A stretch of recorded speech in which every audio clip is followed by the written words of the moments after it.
Udah Terdengar. dengar.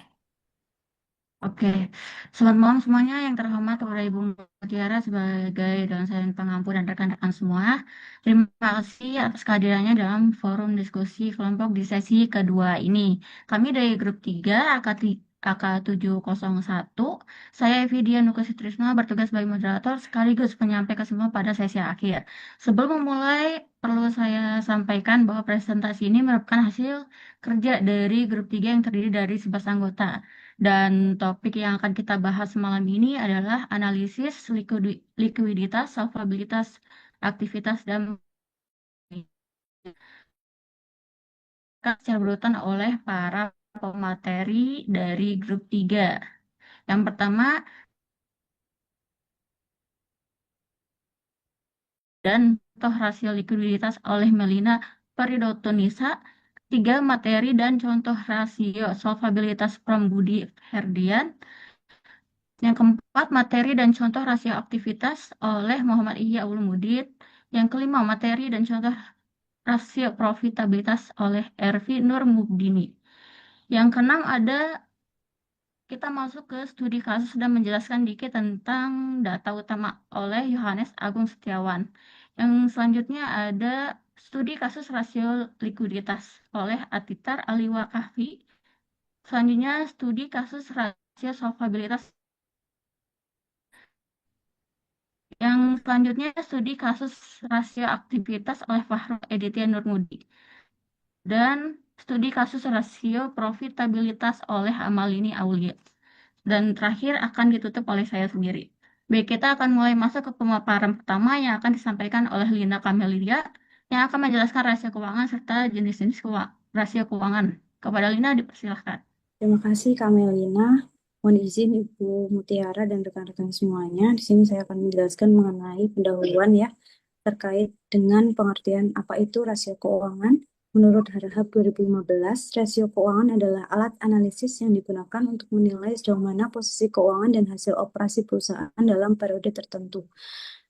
Dan menurut Subramanian 2014, rasio keuangan merupakan hubungan atau perbandingan antara angka-angka dalam laporan keuangan yang digunakan untuk menilai kinerja dan kondisi keuangan perusahaan. Sedangkan definisi analisis rasio keuangan merupakan kegiatan membandingkan angka-angka yang terdapat dalam laporan keuangan dengan cara membagi satu angka dengan angka lainnya. Nah, di sini rasio itu dihitung dari data yang ada pada neraca, laporan laba rugi maupun laporan arus kas dan digunakan untuk menilai aspek-aspek seperti likuiditas, solvabilitas, aktivitas, dan profitabilitas. Untuk selanjutnya akan dijelaskan mengenai klasifikasi rasio keuangan oleh rekan kami, yaitu Kak Melina. Dipersilahkan. Baik, untuk rasio keuangan yang pertama ini digunakan untuk mengukur kemampuan perusahaan dalam memenuhi kewajiban jangka lancar yang dimiliki. Nah, terdapat 3 jenis rasio likuiditas yang sering digunakan, yaitu current ratio, quick ratio, dan cash ratio. Dari gambar ini kita bisa langsung melihat perbedaan dari ketiga rasio tersebut dengan melihat rumusnya. Langsung saja, next untuk yang pertama yaitu current ratio. Rasio ini digunakan untuk mengukur kemampuan perusahaan dalam memenuhi kewajiban jangka pendeknya dengan membandingkan aset lancar terhadap kewajiban lancar. Nilai idealnya berada pada kisaran 1,5 sampai 2, artinya likuiditas perusahaan tersebut sehat. Nah, rasio di bawah 1 menandakan perusahaan memiliki potensi kesulitan dalam memenuhi kewajiban jangka pendeknya. Untuk contoh sederhananya, sebuah perusahaan memiliki aktiva lancar senilai 500 juta dan kewajiban lancar senilai 250 juta. Diperoleh nilai current ratio sebesar 2. Rasio 2 ini menunjukkan perusahaan memiliki kemampuan yang baik untuk melunasi utang jangka pendeknya, karena setiap Rp1 dari kewajiban lancar dijamin oleh Rp2 aktiva lancar. Next. Kemudian untuk contoh yang kedua yaitu perbandingan dari 3 perusahaan. Diperoleh bahwa nilai current ratio perusahaan PTA 1,3, PTB 0,8, dan PTC 3,1. Dari ketiga perusahaan tersebut, PTA lebih layak dipertimbangkan karena memiliki rasio di atas 1. Sedangkan PTB dan PTC tidak direkomendasikan karena PTB memiliki rasio risiko tinggi karena rasionya di bawah 1, yang berarti kemampuan perusahaan untuk melunasi utang jangka pendeknya ini kurang baik. Sedangkan PTC, meskipun current rasionya sangat tinggi, bisa jadi tidak efisien dalam memanfaatkan asetnya secara optimal untuk menghasilkan keuntungan, karena rasio yang terlalu tinggi ini dapat mengindikasikan adanya dana yang tidak produktif pada aktiva lancar. Next. Selanjutnya, rasio selanjutnya yaitu quick ratio. Nah, rasio ini mengukur kemampuan perusahaan untuk melunasi kewajiban jangka pendek dengan menggunakan aset yang paling liquid, yaitu aset lancar dikurangi dengan aset yang dianggap kurang liquid seperti persediaan dan beban dibayar di muka. Rasio ini memiliki gambaran yang lebih ketat dan konservatif dibandingkan current ratio. Rasio 1 umumnya dianggap ideal pada rasio ini, yang artinya perusahaan memiliki aset sangat liquid yang setara dengan kewajiban jangka pendeknya. Untuk contohnya, sebuah perusahaan memiliki aktiva lancar sebesar 40 juta, persediaan 10 juta, dan utang lancar 10 juta. Diperoleh quick ratio sebesar 3,0. Nah, karena hasil penghitungan quick ratio ini lebih dari 1, berarti perusahaan memiliki kemampuan yang baik dalam memenuhi kewajiban jangka pendeknya. Namun, perlu diwaspadai jika ternyata nilai quick ratio ini lebih dari 3,0, karena bukan berarti tingkat likuiditas perusahaan ini sedang baik. Bisa jadi karena kas perusahaan tidak dialokasikan secara produktif atau jumlah piutang perusahaan tersebut tinggi. Next. Rasio likuiditas yang terakhir yaitu cash ratio. Rasio ini mengukur kemampuan perusahaan dalam melunasi kewajiban jangka pendeknya hanya dengan kas dan setara kas. Rasio lebih dari atau sama dengan 1 menunjukkan kemampuan pembayaran perusahaan sangat kuat karena perusahaan dapat menutupi seluruh utang lancar saat itu juga dengan kas tanpa harus menjual piutang atau persediaan. Untuk contohnya yaitu PTD memiliki kas sebesar 320 juta dan kewajiban lancarnya 400 juta. Diperoleh cash ratio-nya 0,8. Nah, nilai 0,8 ini berarti setiap 1 rupiah utang lancar, perusahaan hanya memiliki 0,8 rupiah kas atau setara kas. Artinya perusahaan cukup liquid, tetapi belum sepenuhnya mampu melunasi seluruh kewajiban jangka pendeknya hanya dengan kas yang tersedia. Materi selanjutnya yaitu solvabilitas yang akan disampaikan oleh rekan saya. Silakan.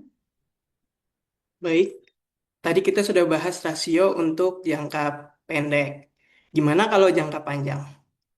Teman-teman pernah nggak sih pilih-pilih saham, kemudian nemuin perusahaan yang labanya besar? Dalam hati, wah, paten juga nih saham. Nah, namun setelah dicek laporan keuangannya, utang perusahaan terlampau sangat besar. Maka kita pasti ragu dong, ini kalau invest jangka panjang gimana ya? Perusahaan ini sehat nggak sih? Nah, rasio yang berguna untuk menjawab ini adalah rasio solvabilitas ya teman-teman.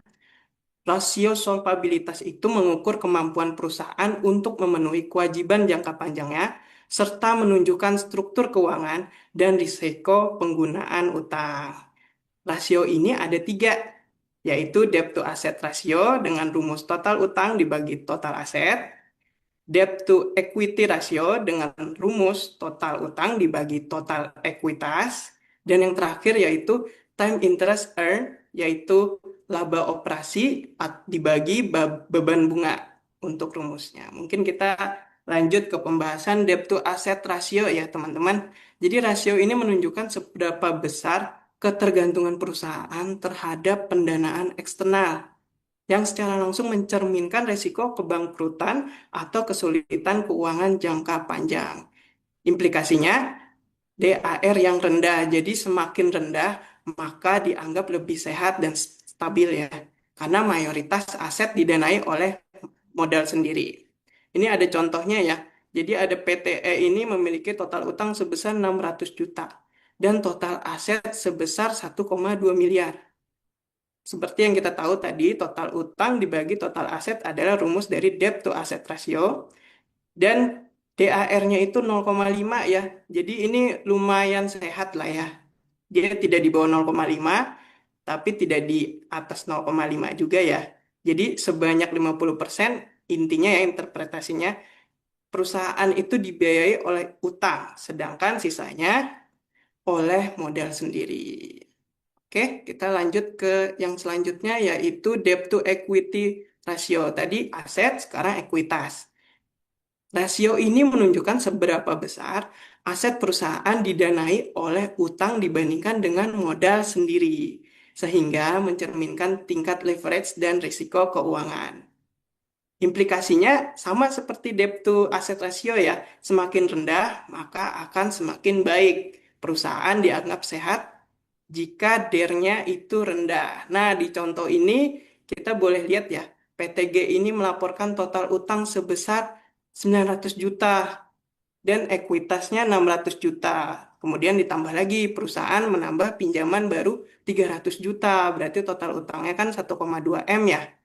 Kemudian total ekuitasnya 600 juta dan maka DER-nya itu 2 dan ini sangat tinggi banget ya. Ini kalau mau investasi, kalau mau hidup seperti Larry boleh silahkan investasi ke perusahaan seperti ini ya. Karena ini tinggi banget resiko keuangannya ya. Seperti itu.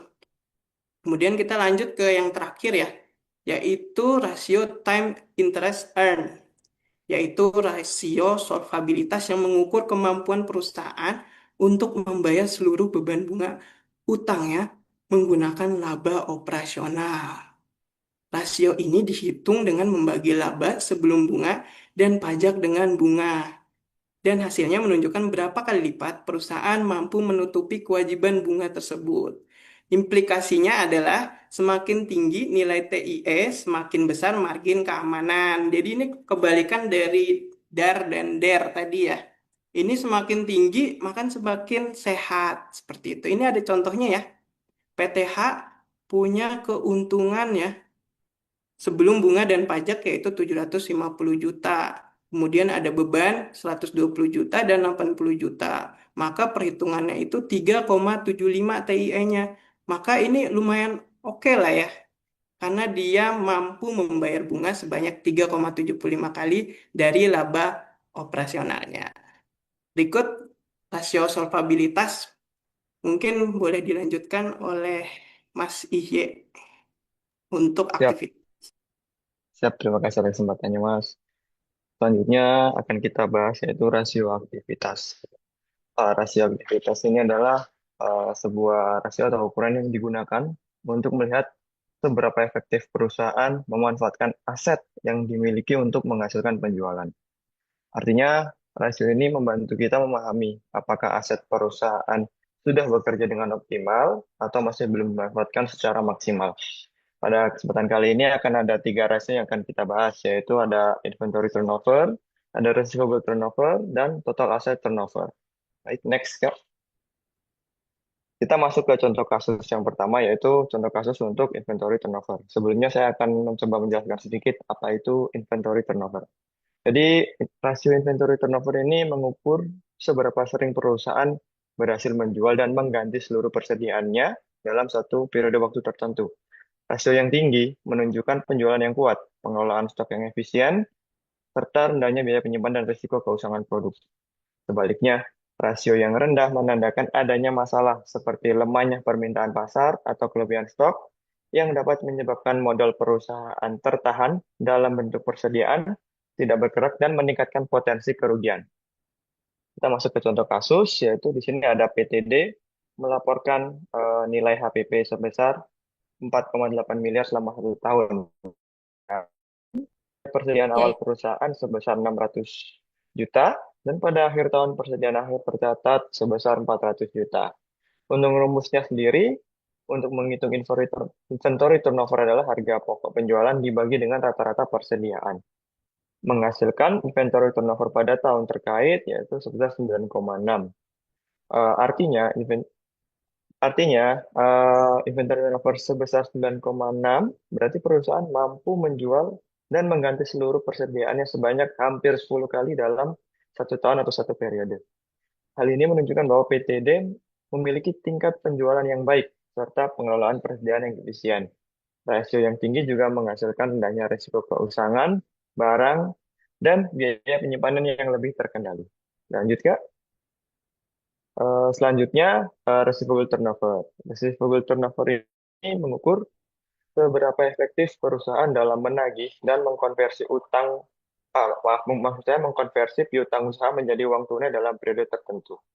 Jadi, rasio yang tinggi menunjukkan bahwa perusahaan memiliki kebijakan kredit yang ketat dan proses penagihan yang efisien, sehingga dana yang ada pada pembeli itu cepat kembali dan risiko piutang tak terdagih menjadi rendah.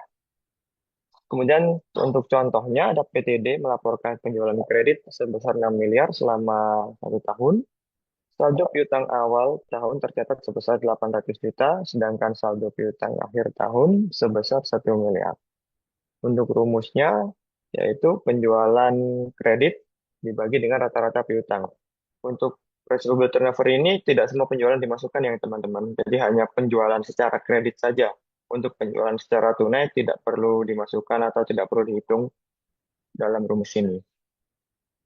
Jadi untuk receivable turnover-nya 6 miliar dibagi dengan 900 juta, menghasilkan 6,67 kali. Ini berarti perusahaan mampu menagih dan mengkonversi piutang menjadi kas sekitar 6 sampai 7 kali dalam 1 tahun. Hal ini menunjukkan bahwa PTD memiliki kebijakan kredit dan sistem penagihan yang cukup efisien, sehingga arus kas lancar dan risiko piutang tak terdagih menjadi rendah. Selanjutnya, untuk rasio yang terakhir yaitu total aset turnover. Rasio ini mengukur efisiensi perusahaan dalam menggunakan total asetnya untuk menghasilkan penjualan bersih dalam 1 periode. Rasio yang tinggi menunjukkan bahwa perusahaan efisien dan produktif dalam memanfaatkan setiap rupiah asetnya untuk menghasilkan pendapatan. Untuk contohnya ada perusahaan D, dia memiliki penjualan bersih sebesar 12 miliar, kemudian total aset pada awal tahun itu sebesar 5 miliar, dan total aset pada akhir tahun sebesar 7 miliar. Untuk menghitung total aset turnover, rumusnya yaitu penjualan bersih dibagi dengan rata-rata total aset. Berarti 12 miliar dibagi dengan 6 miliar, sehingga rasio total aset turnover sebesar 2 kali. Berarti setiap 1 rupiah aset yang dimiliki oleh perusahaan mampu mengenerate 2 rupiah penjualan bersih dalam 1 tahun.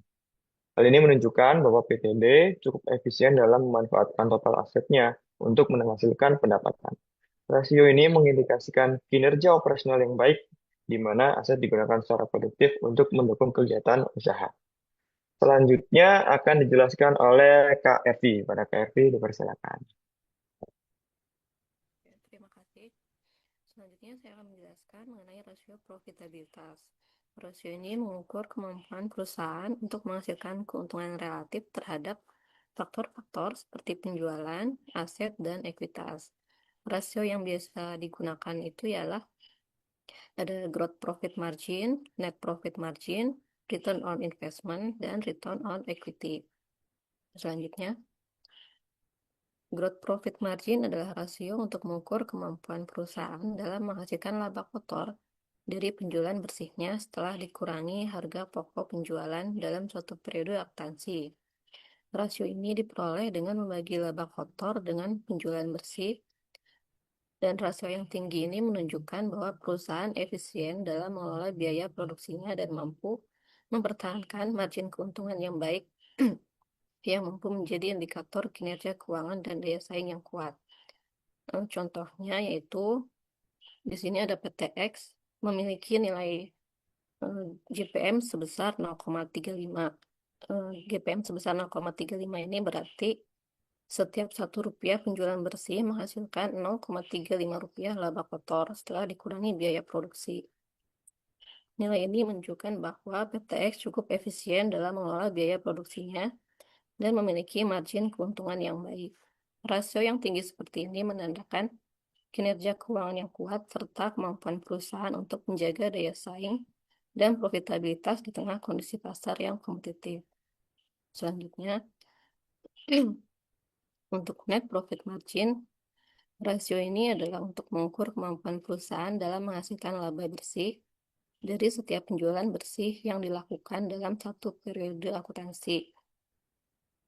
Dan rasio ini diperoleh dengan membagi laba bersih dengan penjualan bersih. Nah, rasio yang tinggi menunjukkan bahwa perusahaan efisien dalam mengelola seluruh biaya operasional, beban bunga, dan pajak, sehingga mampu menghasilkan laba yang besar dari penjualannya.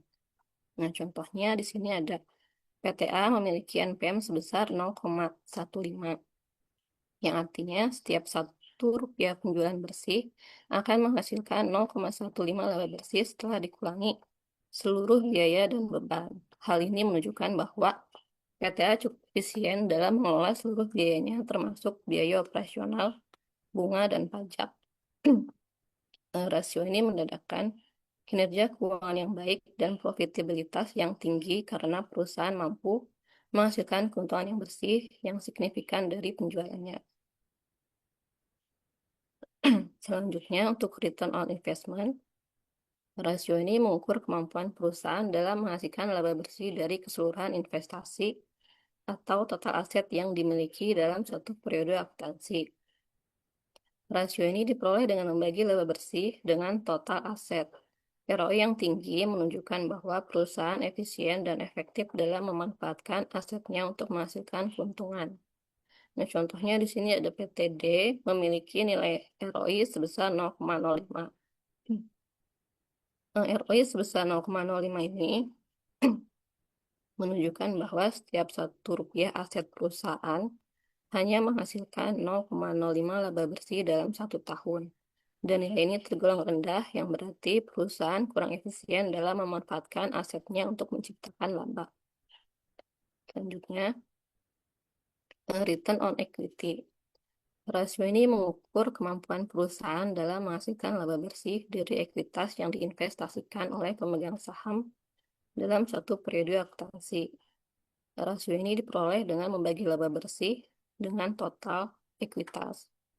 ROI yang tinggi menunjukkan bahwa perusahaan efisien dalam mengelola modal pemegang saham untuk menghasilkan laba, mencerminkan kinerja keuangan yang baik, dan daya tarik investasi yang tinggi. Sebaliknya, ROI yang rendah akan menandakan efisiensi penggunaan modal yang kurang optimal atau penurunan laba. Nah, contohnya di sini nilai ROI untuk PTB sebesar 0,2, yang artinya setiap Rp1 modal pemegang saham menghasilkan 0,2 laba bersih dalam 1 tahun. Dan nilai ini tergolong tinggi, menunjukkan bahwa PTB efisien dalam mengelola modal pemegang saham untuk menghasilkan keuntungan. Rasio ini mencerminkan kinerja keuangan yang baik, serta daya tarik investasi yang tinggi karena perusahaan mampu memberikan tingkat pengembalian yang kompetitif kepada investornya. Baik, selanjutnya untuk studi kasus akan dijelaskan oleh rekan saya. Terima kasih. Baik, teman-teman. Selanjutnya kita akan masuk kepada studi kasus. Eh, Bisa ditampilkan slide sebelumnya. Studi kasus yang sudah dilakukan oleh kelompok kami itu menggunakan laporan keuangan dari PT Indofood CP Sukses Makmur PBK untuk tahun buku 2022, 2023, dan 2024.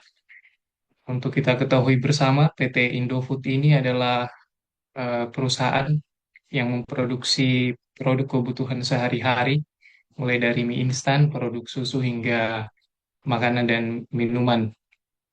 Di Indonesia, kompetitor utama untuk PT Indofood sendiri ini bisa kita ketahui adalah antara lain diantaranya adalah Wings Group, ada juga Unilever Indonesia dan Nestle Indonesia. Perusahaan-perusahaan ini biasanya kita kenal dengan nama perusahaan FMCG atau Fast Moving Consumer Goods yang memproduksi dan menjual barang kebutuhan sehari-hari. Karakteristik utama dari perusahaan jenis Fast Moving Consumer Goods ini, mereka mempunyai putaran dan jumlah yang besar dalam produksi. Eh, Sehingga eh, dalam melakukan analisis rasio untuk perusahaan ini kita harus memahami karakteristik dari perusahaan ini terlebih dahulu. Bisa kita lanjut next. Kita bisa lihat beberapa komponen atau data utama yang diambil dari neraca dan laporan laba rugi.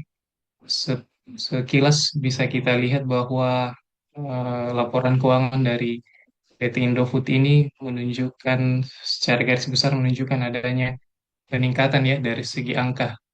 Namun kita tentu tidak bisa langsung begitu saja mengambil kesimpulan hanya dari angka-angka ini. Oleh karena itu kita butuh melakukan analisis yang lebih mendalam dengan menggunakan rasio-rasio sebagaimana yang telah dijelaskan oleh teman-teman tadi.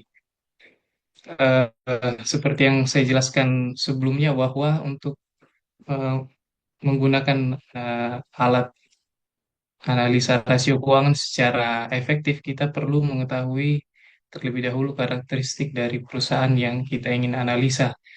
Untuk perusahaan seperti Indofood ini, beberapa hal yang perlu diperhatikan itu, yang pertama, produk dari perusahaan ini eh, terjual dengan cepat sehingga perputaran persediaan barang dagang itu akan sangat tinggi. Yang kedua, dari segi laba, mereka itu eh, mengandalkan margin atau selisih keuntungan yang sangat tipis, tidak begitu signifikan, namun begitu stabil, sehingga eh, perubahan sedikit saja dari strategi manajemen itu sangat berpengaruh terhadap laba, meskipun secara satuan mungkin marginnya sangat tipis. Dan mereka juga mengandalkan kekuatan merek serta distribusi dalam mengedarkan produk. Karakteristik ini akhirnya berpengaruh dari cara kita menghubungkan analisa atau angka-angka rasio yang dihasilkan nantinya saat kita bandingkan satu persatu. Itulah mengapa saat kita belajar analisa rasio keuangan, kita tidak bisa menggunakan eh, satu angka rasio itu secara terisolir atau terpisah dari rasio yang lain. Harus digabungkan dengan rasio yang lain agar kita bisa mendapatkan gambaran tentang laporan keuangan secara utuh.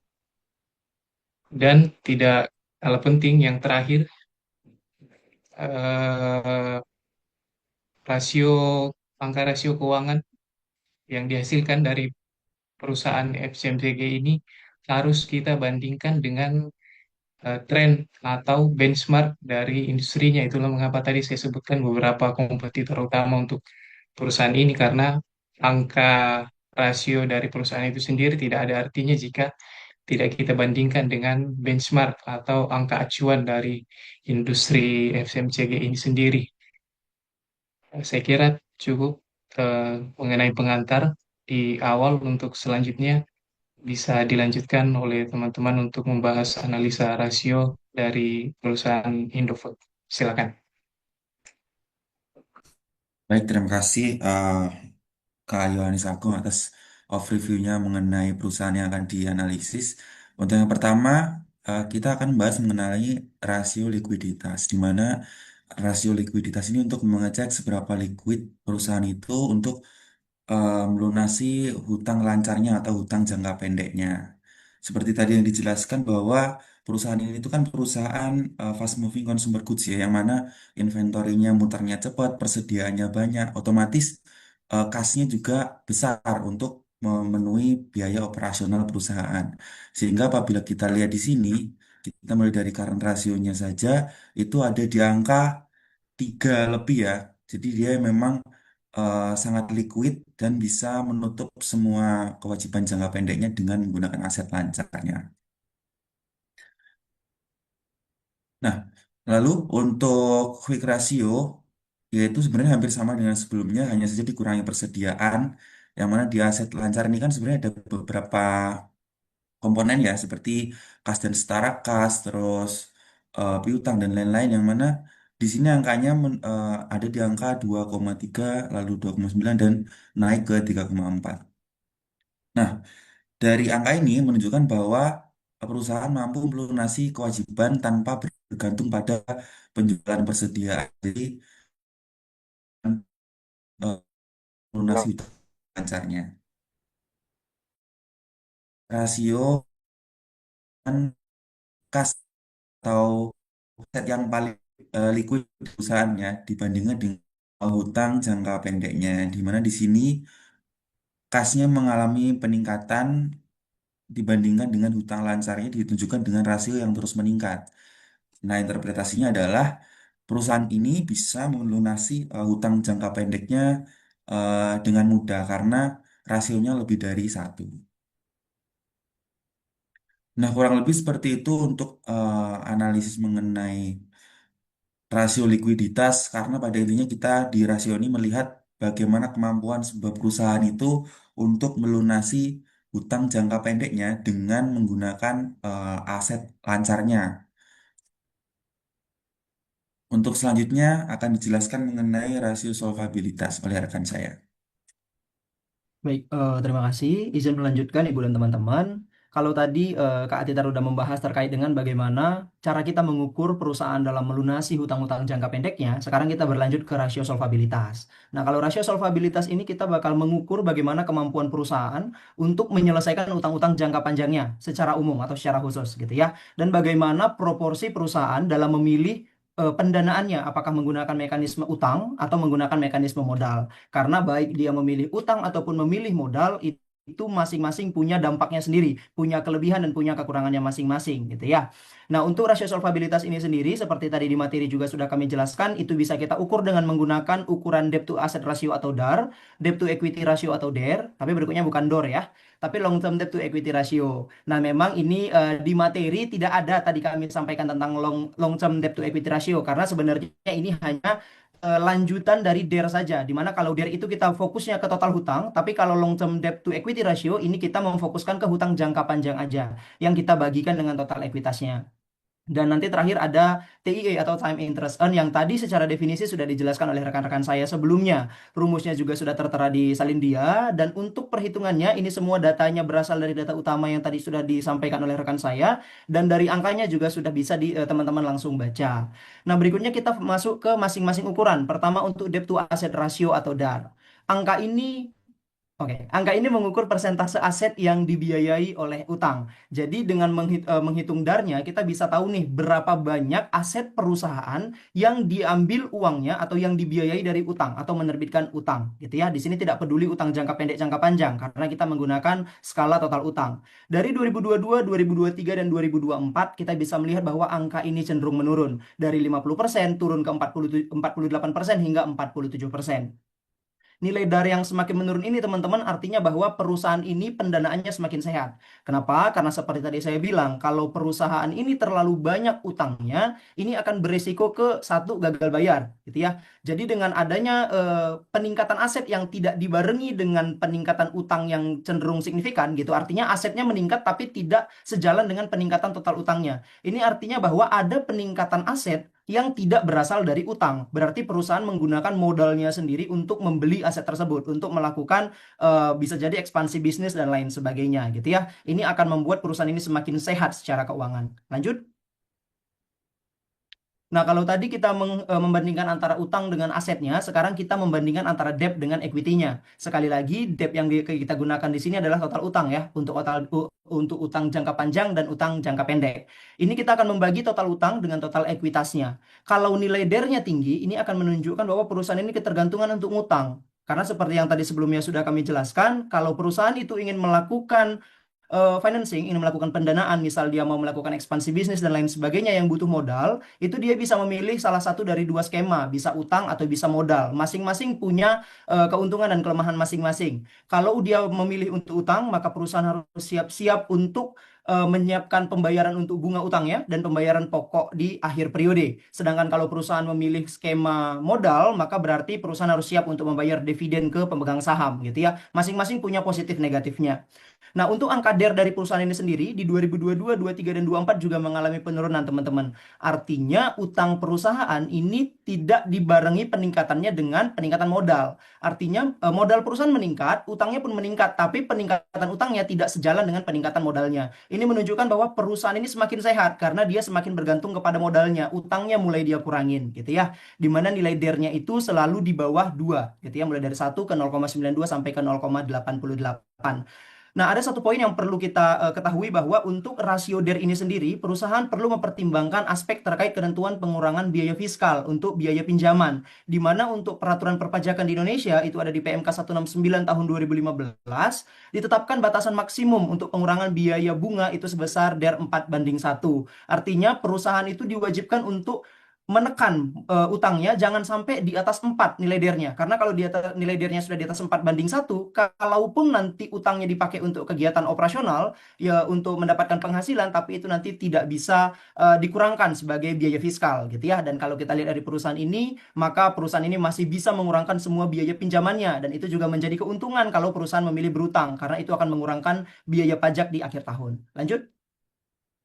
Nah, berikutnya ke long term debt to equity ratio. Kalau ini kita sudah memfokuskan lagi ke utang jangka panjang, di mana angka ini hanya akan melihat bagaimana struktur modal perusahaan untuk melunasi utang jangka panjangnya. Kalau tadi menggunakan total utang saja pun perusahaan ini masih sangat sehat, apalagi kita hanya melihat ke utang jangka panjang saja, gitu ya. Ini sudah pasti jauh di bawah 1. Ini menunjukkan adanya penurunan rasio dari long term debt to equity ratio ini, menunjukkan bahwa modal perusahaan ini juga semakin sehat, karena memang bisalah perusahaan ini memaintain gitu, utangnya tidak terlalu banyak dan menguatkan modalnya juga gitu ya. Lanjut. Nah, berikutnya untuk time interest earn. Untuk time interest earn ini dari rumus sudah ada di layar, di mana kita bisa melihat ini ada peningkatan signifikan di tahun 2023 di angka 6,65. Di 2022-nya memang 2,22, naik di 2023 di angka 6,65, dan di 2024 turun di angka 3,7. Teman-teman, ini kami sudah buka untuk CALK-nya, cuman memang tidak dijelaskan secara pasti kenapa bisa ada penurunan yang sangat signifikan untuk beban bunga di tahun 2023. Karena informasi dari yang ada di CALK. Mungkin kalau kita bagian internal perusahaan kita bisa tahu nih, ini kenapa bisa ada penurunan beban bunga di 2023. Tapi kami bisa mungkin sebagai pihak eksternal menganalisis dari CALK, minim banget informasinya sehingga tidak bisa kami jelaskan kenapa beban bunga perusahaan bisa menurun di 2023 gitu ya. Nah, dari angka yang tersaji kita bisa melihat bahwa perusahaan ini juga sangat capable, sangat mampu untuk membayar semua beban bunganya karena semuanya itu rata-rata di atas angka 2. Artinya perusahaan ini cenderung aman, tidak akan ada resiko perusahaan gagal dalam membayar beban bunganya. Dan peningkatan ini juga sebenarnya menunjukkan bahwa perusahaan ini secara EBIT gitu ya, atau secara operasional itu bisa menghasilkan laba yang cukup efisien gitu, karena dia bisa memaintain penghasilannya dari kegiatan operasi itu bisa menutup semua biaya bunga yang harus dia bayar di tahun tersebut. Mungkin lanjut. Ya. Sudah habis untuk rasio solvabilitas. Untuk aktivitas akan dilanjutkan oleh rekan saya. Terima kasih, Kak Ekel. Suara saya kedengaran? Kedengaran, Kak? Oke, selanjutnya saya akan menjelaskan dari rasio aktivitas dari PT Indofood. Tadi kan kita sudah di sama Mas Iya ya untuk pengertiannya. Aktivitas sendiri mengukur perusahaan dalam menggunakan asetnya untuk menghasilkan penjualan. Jadi di sini saya lebih menerangkan tentang proses bisnis tentang jual beli, bukan tentang hasil penjualan dari PT Indofood tersebut. Di sini yang pertama yaitu ada inventory turnover. Nah, di sini kita bisa melihat pada layar pada tahun 2022, 2023 dan 2024 untuk angkanya rata-rata hampir sama ya, 6,62, 6,36, 6,83. Di mana ini artinya pada satu tahun berjalan, pada tahun 2022, 2023, dan 2024, itu PT Indofood memproduksi 6 kali. Jadi maksudnya setiap 2 bulan mereka memproduksi dan dijual habis dalam waktu 2 bulan. Begitu terus sampai dengan akhir tahun. Di sini juga dijelaskan pada hasil interpretasinya Angka ini menunjukkan seberapa cepat persediaan dijual dan diganti, berapa kali persediaan diputar. Sepanjang 2000 hingga 2024, perusahaan memiliki perputaran persediaan yang cenderung cepat. Persediaan berputar cepat ini menunjukkan perusahaan memiliki efisiensi produksi dan distribusi. Lanjut, Kak. Yang kedua yaitu receivable turnover. Nah, di sini penjelasannya yaitu seberapa efektif perusahaan dapat menagih piutang menjadi uang tunai dalam periode tertentu. Nah, di sini penjualan kita dapat lihat ya, di sini rumusnya ada penjualan kredit dan rata-rata piutang. Nah, di angkanya pada tahun 2022, 2023, dan 2024 terpampang 9,76, 9,65, dan 9,30. Di mana ini berarti pada setiap dari dari hutang yang diberikan dan piutang yang sudah dibayarkan oleh rekan kerjanya dari PT Indofood itu hampir semua terbayarkan di sini. Berarti itu artinya piutangnya ini semua hampir terlunasi sesuai dengan hasil interpretasi. Angka ini mengukur kecepatan penagihan piutang oleh perusahaan. Sepanjang 2022 hingga 2024, perusahaan memiliki perputaran piutang yang cukup cepat, rata-rata 9 kali per tahun. Artinya arus kas perusahaan lancar karena penagihan piutang juga cepat dan lancar. Selanjutnya, Kak. Yang ketiga yaitu total asset turnover, di mana rumusnya sebagai penjualan aset dibagi oleh total aset.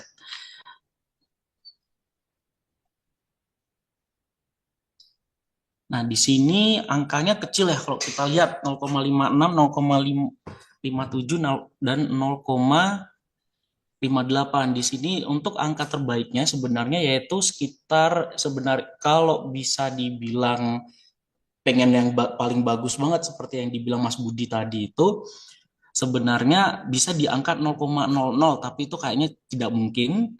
Nah, sesuai dengan hasil interpretasinya, sepanjang tahun 2022 dan hingga 2024, angka rasio menunjukkan hasil yang stabil 0,56, 0,58, yang artinya perusahaan memiliki efisiensi penggunaan aset yang relatif stabil.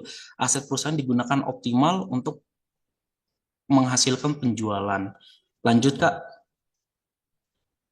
Working capital turnover yang terakhir, yaitu angka ini mirip dengan total asset turnover ratio, namun angka ini hanya fokus ke modal kerja saja, current asset dikurangi current liability. Artinya rasio ini mengukur bagaimana efektivitas modal dalam menghasilkan penjualan. Angka rasio ini menurun sepanjang 2022 hingga 2024 yang artinya modal kerja tumbuh lebih cepat dibandingkan penjualan, sehingga sebagian aset belum dimanfaatkan secara maksimal untuk menghasilkan sales. Sepanjang 2022 hingga 2024, aset lancar, kas setara kas, persediaan, dan piutang meningkat. Sehingga rasio ini menurun nilainya. Tapi hal ini tidak berisiko karena peningkatan aset lancar mungkin dilakukan untuk menjaga likuiditas perusahaannya. Selanjutnya akan diterangkan oleh teman saya. Baik, terima kasih Mas Fahrul. Saya akan menjelaskan rasio selanjutnya yaitu rasio profitabilitas. Seperti yang sudah kita bahas tadi sebelumnya, rasio profitabilitas adalah rasio yang mengukur kemampuan perusahaan untuk menghasilkan keuntungan dari pendapatan, aset, atau aktivitas lainnya. Nah, yang kita bahas saat ini yaitu ada GPM, yaitu Gross Profit Margin, Operating Profit Margin atau OPM, Net Profit Margin atau NPM, ROA, Return on Asset, dan ROE. Yang pertama kita bahas adalah GPM. Nah, bisa dilihat pada tabel ya yang tertera di layar. Nah, GPM ini untuk mengukur bagaimana efisiensi biaya produksi dan penjualan yang dilakukan oleh perusahaan. Sepanjang 2022 hingga 2024, GPM-nya ini menunjukkan stabil di angka 34-37%. Margin yang stabil ini menunjukkan bahwa meski biaya produksi meningkat, namun efisiensi tetap terjaga. Next. Selanjutnya yang kita bahas adalah OPM, yaitu Operating Profit Margin. Bisa dilihat di tabel ya. Ini pertumbuhannya dari 2022 sampai 2024 stabil di angka 20 sampai 22%.